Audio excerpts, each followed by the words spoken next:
A day in my life of a 30 plus years old content creator, single mom. O diba, hanap sa intro, no? Kaya nyo yun?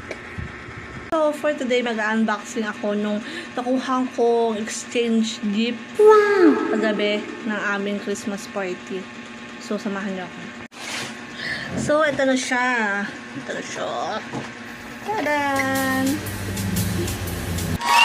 So, worth 300 ang exchange gift namin. So, titingnan natin kung ano ba yung nakuha ko.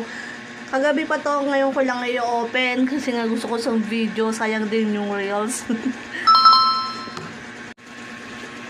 So, ito na siya.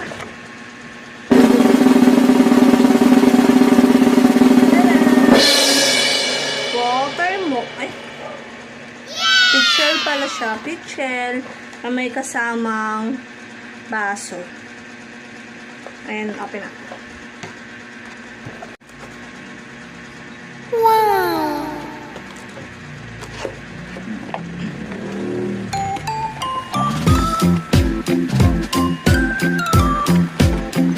Unahin ko yung mga... Ay, hindi pala siya baso. Tapos ang cute. Ang cute. Ang cute niya. Ang cute niya. Isang piraso pa to. Pangalawa. Tapos meron pa. Wait. Wala, apat na ganito. Apat na ganito. And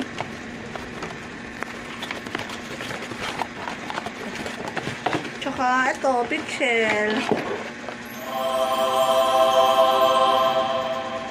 Para siyang electric kettle, no? Pero pitchel siya. Ang cute naman ito. Ayan, cute niya. So, apat na ganito po.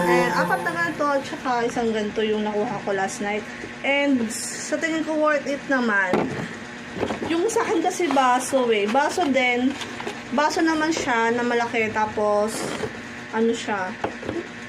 Basong malaki at saka eco bag din SNR.